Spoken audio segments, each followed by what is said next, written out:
Assalamualaikum warahmatullahi wabarakatuh. Perkenalkan, kami dari kelompok 2. Di sini kami akan memaparkan hasil diskusi kami mengenai sosok pendidik yang beretika, baik itu bertanggung jawab, cerdas, bersih dan apik, serta sopan santun yang diekspresikan dari senyuman. Selamat menyaksikan.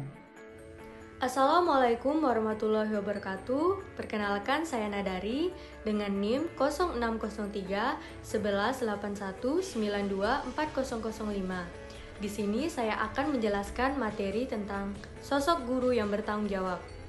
Guru adalah profesi yang sangat mulia karena begitu banyaknya kompetensi yang harus mereka miliki dalam melaksanakan tugasnya mempersiapkan generasi yang unggul dan berkualitas di masa yang mendatang. Maka dari itu, hendaklah guru memiliki sikap bertanggung jawab, baik secara pribadi, sosial, intelektual, moral, dan spiritual. Adapun pengertian dari tanggung jawab itu sendiri yakni sikap, perilaku sekaligus kesadaran seseorang untuk melaksanakan tugas-tugasnya yang telah diberikan terhadap dirinya serta bisa dimintai penjelasan mengenai hal yang telah dikerjakan.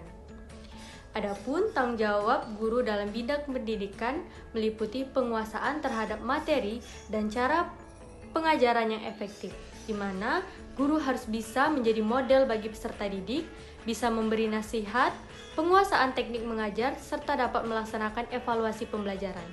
Kemudian, ada beberapa tanggung jawab yang harus ada dan dimiliki di dalam diri seorang guru, yakni yang pertama, tanggung jawab pribadi yang mandiri, yaitu mampu memahami dirinya, mengelola dirinya, mengendalikan dirinya, dan menghargai serta mengembangkan dirinya. Yang kedua, tanggung jawab sosial diwujudkan melalui kompetensi guru dari lingkungan sosial serta memiliki kemampuan interaktif yang efektif. Yang ketiga, tanggung jawab intelektual diwujudkan melalui penguasaan berbagai perangkat pengetahuan dan keterampilan yang diperlukan untuk penunjang tugasnya. Dan yang terakhir, tanggung jawab spiritual dan moral diwujudkan melalui penampilan guru sebagai makhluk beragama yang perilakunya senantiasa tidak menyimpang dari norma agama dan moral. Berikut contoh guru yang bertanggung jawab. Guru wali kelas yang bertanggung jawab. Hari ini adalah pembagian rapor sekolah anak saya, maka sekolahnya pun diliburkan. Guru akan bertemu muka dengan setiap orang tua murid untuk membicarakan persoalan anak-anak mereka.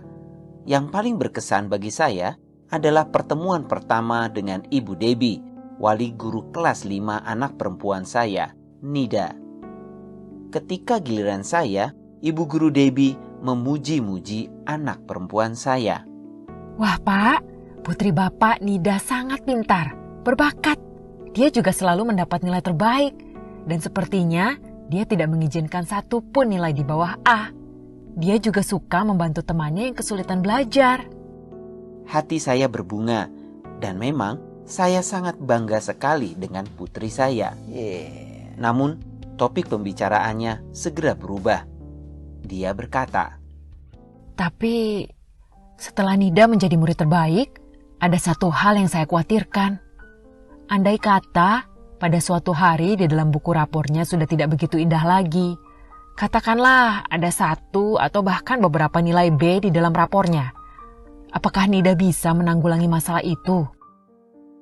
Saya dan istri saling memandang sejenak. Rupanya perkataan ini membuat kami tersadarkan sekaligus terkejut, berusaha memahami apa yang hendak disampaikan Ibu Guru Debbie. Kemudian ia melanjutkan bicaranya.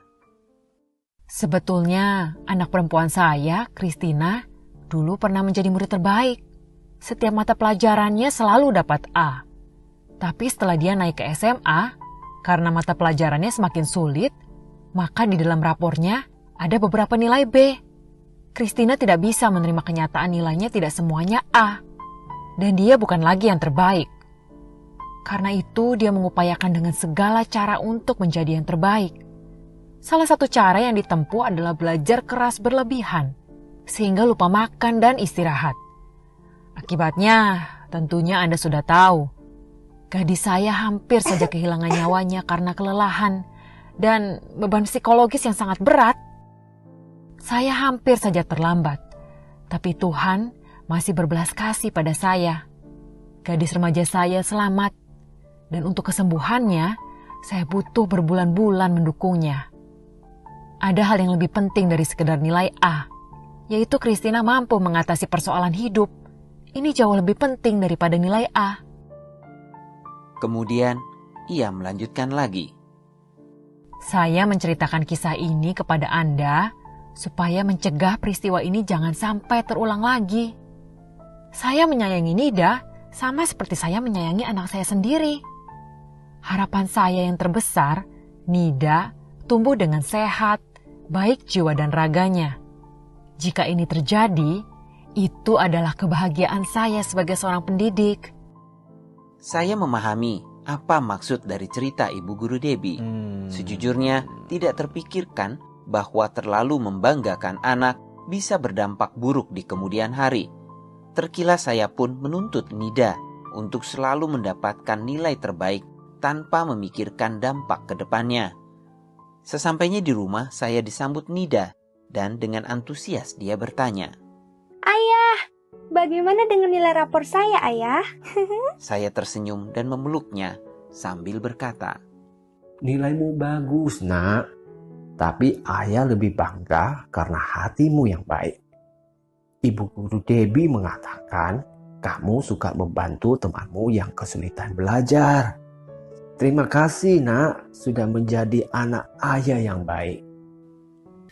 Dari video tersebut bisa kita lihat terdapat sosok guru yang bertanggung jawab, yang mana guru tersebut sudah bertanggung jawab untuk mengingatkan dan memberitahu orang tua dari peserta didik bahwasanya hendaklah bijak dalam mendorong anak untuk berprestasi dan menemukan potensi terbaik yang ada pada dirinya. Karena di luar dari itu, sejatinya akan lebih baik jika peserta didik tersebut bisa menyelesaikan persoalan-persoalan kehidupan yang nantinya akan dihadapi di masa depan. Adapun contoh permasalahan etika bertanggung jawab, yakni ketika guru membiarkan dan menganggap sepele peserta didiknya ketika sedang melakukan aksi menyontek. Karena jika dibiarkan saja, berarti guru tersebut tidak bertanggung jawab dalam membentuk karakter dan sikap jujur dari peserta didiknya. Oleh karena itu, hendaklah guru memberikan nasihat kepada peserta didiknya, bila perlu memberikan sanksi ringan yang bisa membuat peserta didiknya sadar dan tidak akan mengulangi perilaku yang demikian. Sejatinya, guru yang bertanggung jawab dalam dunia pendidikan pastinya akan mengajarkan kepada peserta didiknya untuk bisa memiliki akhlak, karakter, dan jiwa sosial yang baik. Baik, di sini saya akan menjelaskan mengenai etika pendidikan dalam bertanggung jawab, di mana juga telah dijelaskan oleh rekan saya bahwa dapat diketahui dari menurut para ahli yang telah kami kutip bahwa menurut Mustari tahun 2011 dia beranggapan bertanggung jawab ini adalah sikap perilaku seseorang untuk melaksanakan tugas dan kewajiban yang seharusnya dia lakukan, baik itu terhadap diri sendiri, masyarakat, lingkungan, negara, dan Tuhan.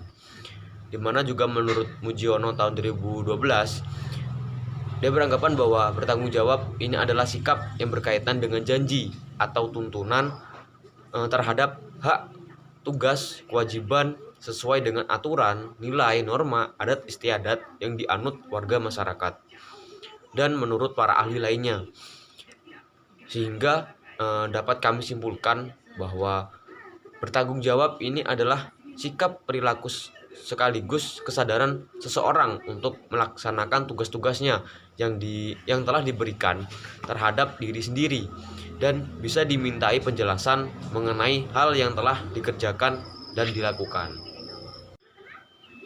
Di mana juga telah dikutip oleh Mustari ya tahun 2011, di mana beliau mengemukakan bahwa terdapat 8 ciri-ciri guru yang bertanggung jawab, di mana yang pertama itu menghormati dan menghargai aturan yang ada di sekolah.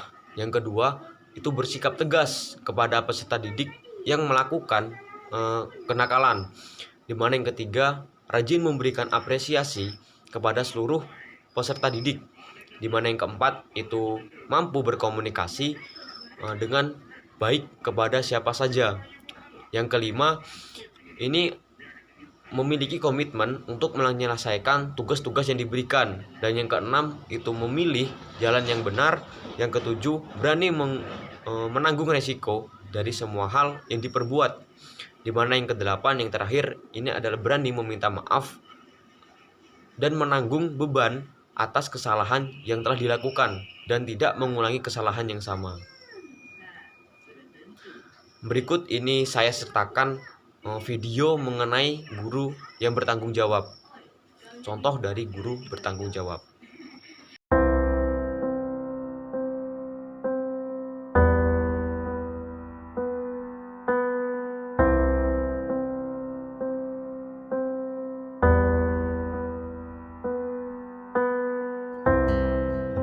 Namanya Jamaluddin. Pria berumur 40 tahun ini tinggal di sebuah kompleks perumahan yang berada di Kabupaten Pinrang. Butuh waktu sekitar 10 menit untuk sampai ke kompleks ini. Dari kota Kabupaten Pinrang sampai di sini.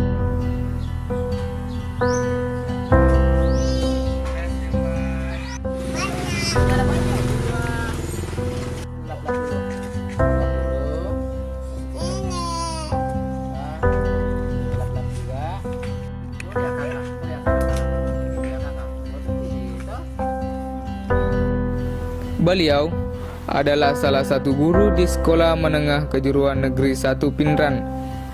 Setiap hari, ayah dari dua anak ini mengajar selama 10 jam untuk satu mata pelajaran.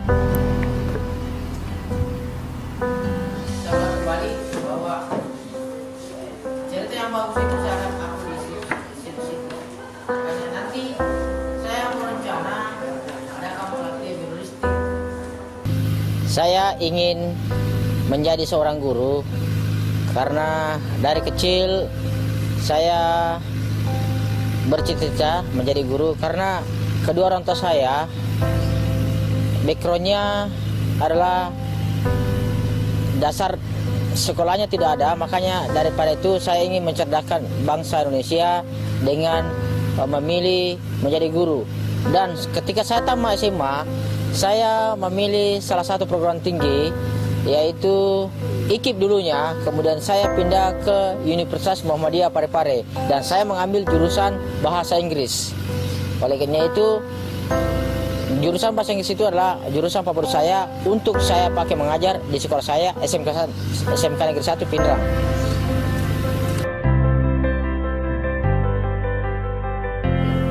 Setiap hari, ia selalu berangkat ke sekolah sebelum pukul 7 agar ia sempat memberikan apel pagi untuk siswa-siswi SMK Negeri 1 Pinrang. Salim dulu ya, berangkat ke kantor. Adik, buka. Ya, salim Pak ya. Ya.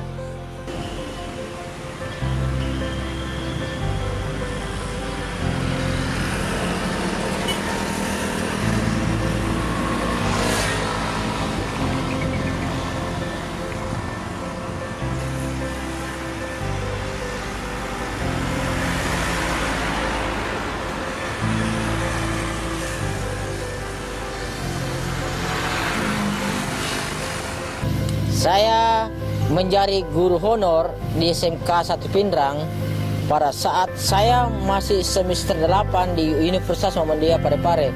Kebetulan SMK 1 Pinrang kekurangan guru bahasa Inggris sehingga saya dipanggil untuk mengajar guru bahasa Inggris. Tahun 1999-2000 ya. Ya, 99-2000 saya sudah masuk di SMK 1 Pinrang mengajar sebagai guru honor bahasa Inggris.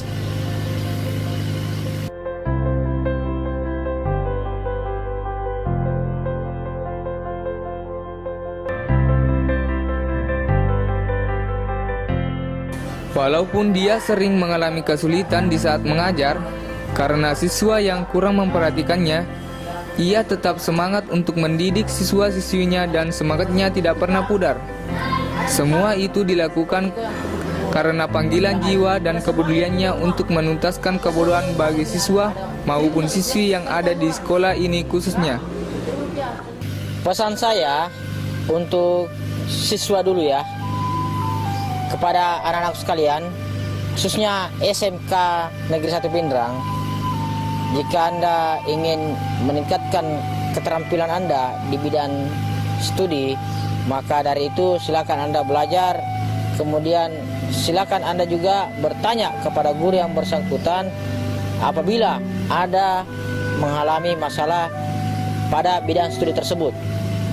Tentunya dengan bertanya kepada Bapak dan Ibu guru, beliau akan memberikan solusi memecah masalah dalam menyelesaikan pekerjaan rumah atau tugas ekstrakurikuler yang diberikan oleh Bapak dan Ibu guru. Saya kira untuk siswa itu ya.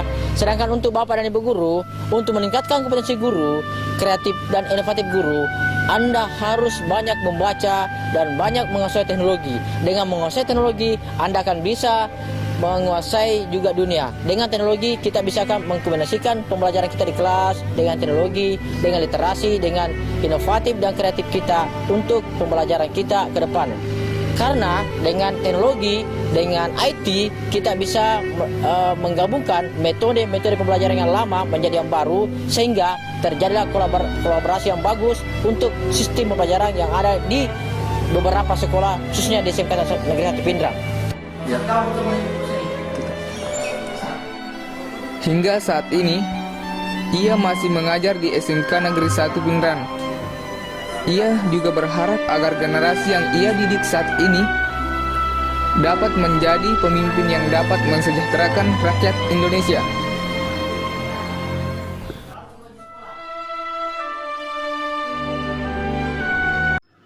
Dari video tersebut dapat kita ketahui bahwasanya Jamaluddin ini adalah seorang guru honorer yang sangat bertanggung jawab penuh dengan tugas yang ia peroleh. Salah satunya seperti berangkat tepat waktu dan mengajar di kelas sesuai dengan jadwal yang telah diberikan. Beliau ini sangat semangat dalam menjalankan tanggung jawabnya dengan penuh rasa senang dan bahagia, di mana seorang pendidik itu harus menjalankan tanggung jawabnya, sebab ini merupakan sikap atau perilaku yang harus dilakukan dengan sungguh-sungguh dan siap dalam menanggung segala resiko dan perbuatan yang ia lakukan. Baik, mungkin itu saja penjelasan dari saya. Untuk materi selanjutnya akan dijelaskan oleh rekan saya. Ini tokoh-tokoh pendidikan. Kesiapan tenaga pendidik secara maksimal dengan dua metode pembelajaran tatap muka dan daring yang diberlakukan oleh pemerintah selama pandemi COVID-19 menjadi penting saat pemberlakuan sekolah tatap muka. Pakar pendidikan Indra Karismiaji pada peluncuran gerakan Guru Cerdas Garuda secara daring mengatakan, Pemprov DKI Jakarta bekerja sama dengan Yayasan Cerdas bertujuan untuk memberi pembekalan kepada guru terkait pedagogi digital dan bimbingan untuk dapat melaksanakan pembelajaran dengan paradigma baru di masa pandemi COVID-19. Dengan akan dimulainya pembelajaran tatap muka terbatas, para guru dituntut untuk mengajar dengan dua metode secara bersamaan, yaitu secara daring dan luring atau pembelajaran yang memerlukan tatap muka yang akan membuat para guru kesulitan. Lebih lanjut, Indra Karismiaji menjelaskan berlakunya uji coba sekolah tatap muka secara langsung selama pandemi mengharuskan tenaga pendidik menguasai cara mengajar secara daring sekaligus tatap muka. Baiklah, saya Dewi Rizky Renata. Di sini saya akan memaparkan materi mengenai kecerdasan sebagai bagian dari etika pendidik. Terkait dengan cerdas, hal ini tentunya tidak dapat dipisahkan dengan profesi seorang guru. Seperti yang kita ketahui bahwa guru adalah sosok yang berperan memberi pengajaran dalam upaya mencerdaskan peserta didik. Nah, maka tentu saja profesi ini menuntut guru dan calon guru untuk cerdas. Cerdas yang dimaksud bukan hanya dari segi kemampuan berpikir saja, namun juga ketangkasan, daya tanggap, pola sikap ketika menghadapi masalah, kemampuan beradaptasi terhadap situasi, pembawaan dalam mengajar, dan lain sebagainya. Nah, ini adalah beberapa olah kecerdasan yang secara umum harus dimiliki oleh seorang guru. Yang pertama, memiliki daya tanggap yang baik. Yang kedua, memiliki motivasi dan kemauan untuk terus belajar. Yang ketiga, mampu mengelola KBM secara optimal. Yang keempat, mampu beradaptasi dengan perkembangan keilmuan. Yang kelima, objektif dalam memberi penilaian. Yang keenam, berdaya ingat baik. 7, mampu memenuhi standar kompetensi profesional guru.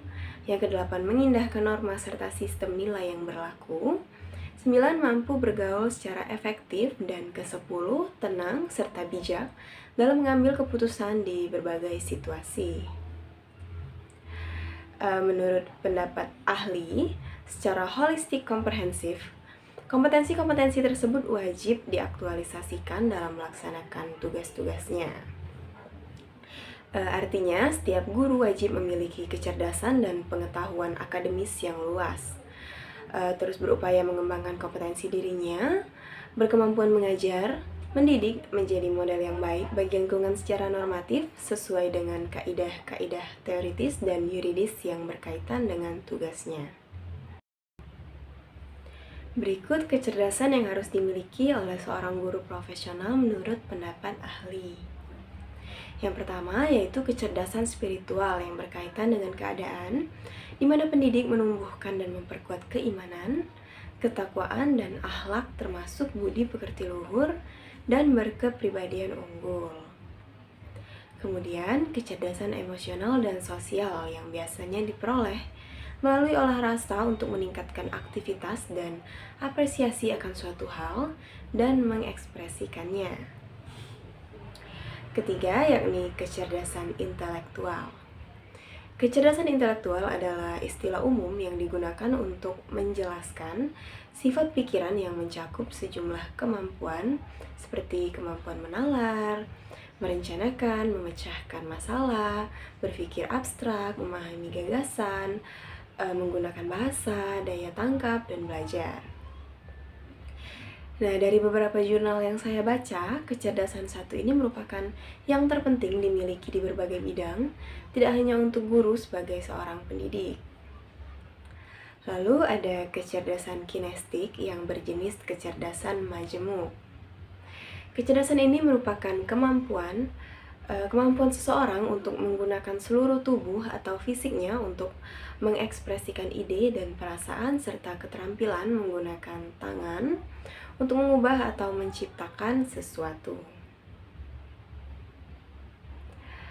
Pemerintah sendiri sudah memberikan berbagai usulan program-program dalam upaya mewujudkan guru cerdas dan berkarakter.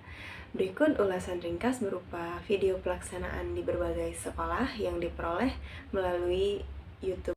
Bisa patahkan kakiku, tapi tidak mimpi-mimpiku. Kau bisa lumpuhkan tanganku, tapi tidak mimpi-mimpiku. Kau bisa merebut senyumku, tapi sungguh tak akan lama. Kau bisa merobek hatiku, tapi aku tahu obatnya. Manusia kuat, itu kita.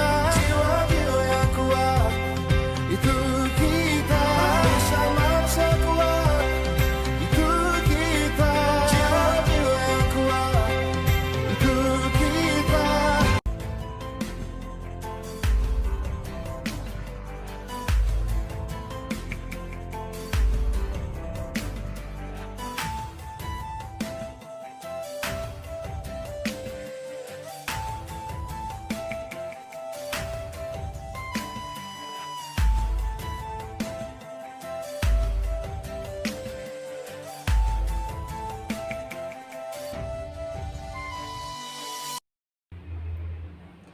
Baiklah, jadi dapat disimpulkan bahwa peranan guru cerdas terhadap siswa berprestasi yaitu bertugas untuk mendorong, membimbing, dan memberikan fasilitas belajar bagi siswa untuk mencapai tujuan.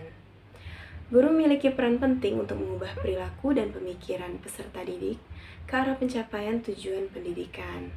Oleh karena itu, guru harus ditinjau tingkat kesiapan dan kompetensinya dalam menyelenggarakan pembelajaran.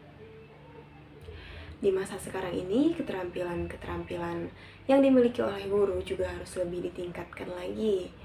Zaman semakin maju, kecerdasan guru semakin diuji karena seperti yang kita ketahui dan seperti yang kita lihat, fenomena yang ada di mana terkadang sumber daya manusia di bidang kependidikan masih sering dikalahkan oleh teknologi. Maka dari itu, kesadaran dan kemauan diri untuk terus berkembang sangatlah penting. Guru harus mampu mengimbangi kemajuan teknologi industri, mampu mengelola dan mengoperasikannya akan menjadikan pilihan yang sangat-sangat bijak. Tetap terus belajar dan jangan mudah berpuas diri. Baiklah, mungkin itu saja yang dapat saya sampaikan. Bila terdapat kekeliruan, saya mohon maaf.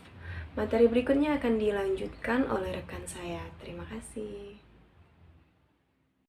Saya akan menjelaskan materi mengenai sosok guru yang bersih dan apik.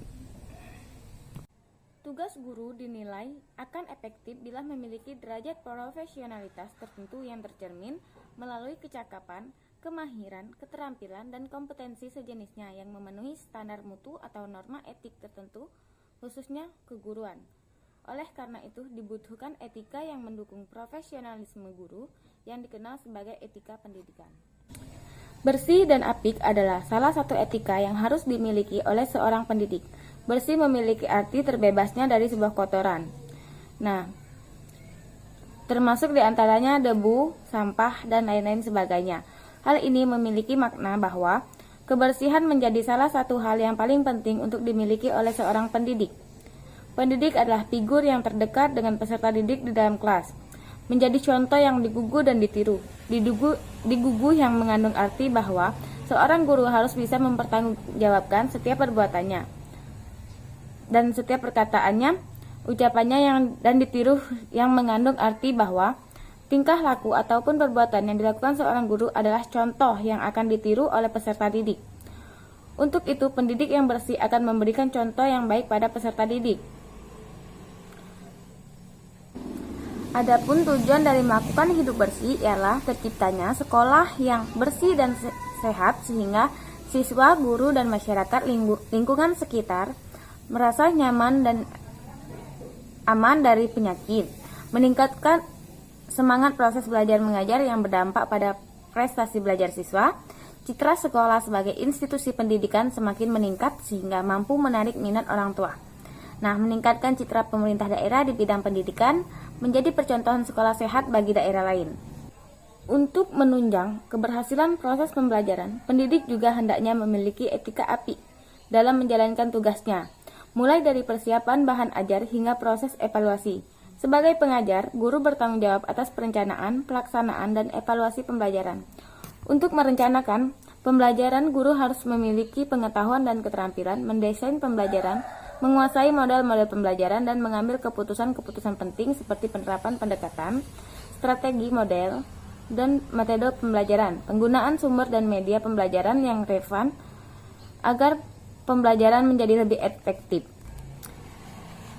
Dalam melaksanakan pembelajaran, guru harus menguasai karakteristik peserta didik, terampil menerapkan strategi dan model-model pembelajaran yang dipilih, menguasai materi pembelajaran, dan menguasai keterampilan-keterampilan dasar mengajar. Keterampilan dasar mengajar mencakup keterampilan membuka dan menutup pembelajaran. Halo sahabat Dikbud, apa kabar? Semoga selalu dalam keadaan sehat ya, kayak Bagas nih. Mau tahu tipsnya? Yuk ikuti keseharian Bagas. Kita harus membiasakan diri untuk berperilaku hidup bersih dan sehat, dimanapun dan kapanpun. Minum air putih yang cukup, dan berolahraga secara rutin. Gak perlu yang berat-berat, yang penting berkeringat. Nutrisi kita juga harus terjaga dengan makan makanan seimbang supaya kita selalu punya energi dalam beraktivitas. Mah, Pah, Kak Reno, Bagas berangkat dulu ya. Hati-hati ya guys, jangan lupa pakai maskernya. Wah, siapa yang buang sampah sembarangan nih? Buang ke tempat sampah dong. Nah, kan jadi bersih. Pagi Rani. Pagi Bagas. Sanitasi juga wajib diperhatikan. Harus selalu dalam keadaan bersih, apalagi di tempat umum. Terima kasih ya Pak. Jangan lupa untuk rajin cuci tangan juga ya, biar kuman dan bakterinya hilang. Perilaku-perilaku tadi wajib kita terapkan di mana saja, di rumah, sekolah, ataupun tempat umum. Duh, lelah sekali hari ini. Oh iya, yang terakhir istirahat yang cukup ya, supaya keesokan harinya jiwa dan raga kita fit lagi dalam memulai hari. Ingat selalu perilaku hidup bersih dan sehat ini ya. Bagas tidur dulu ah. Dadah sahabat Dikbud.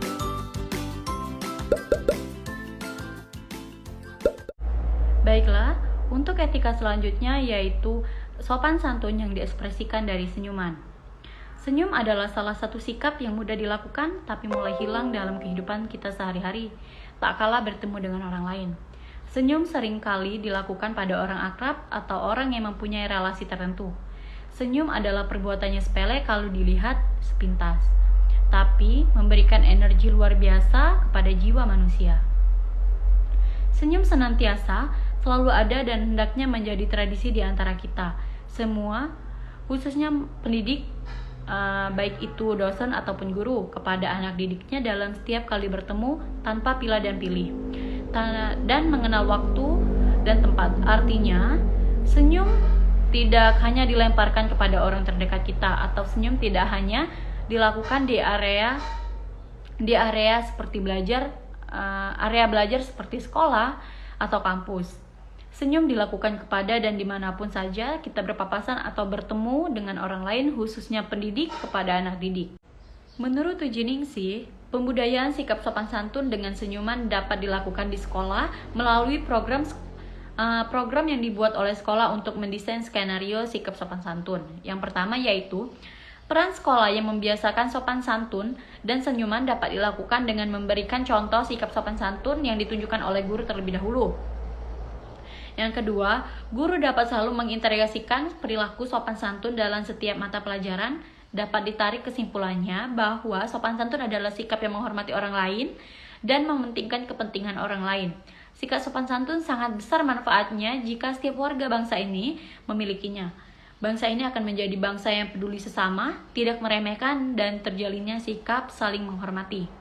Adapun manfaat berperilaku sopan santun seorang guru di sekolah. Yang pertama, mudah berteman dengan siapa saja. Yang kedua, dipercayai orang lain. Yang ketiga, dihormati peserta didik dan lingkungan sekitar.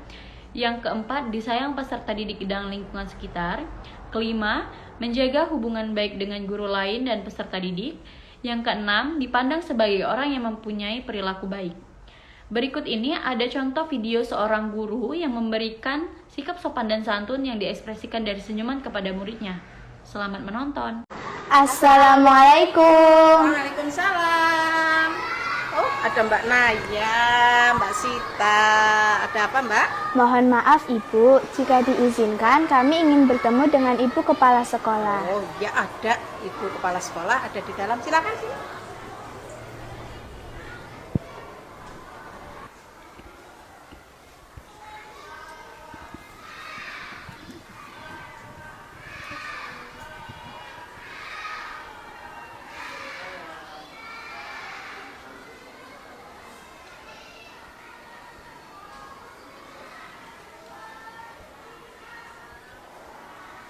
Assalamualaikum Ibu. Waalaikumsalam warahmatullahi wabarakatuh. Ada apa Mbak? Mohon maaf Ibu, kami disuruh oleh Ibu Endang untuk menyampaikan buku pesanan Ibu. Oh iya. Silahkan Oke. Ibu. Iya, terima kasih. Sama-sama Ibu. Tolong nanti disampaikan kepada Bu Endang, bukunya sudah diterima. Baik Bu. Iya. Assalamualaikum. Assalamualaikum. Waalaikumsalam warahmatullahi wabarakatuh. Mari Bu. Mari.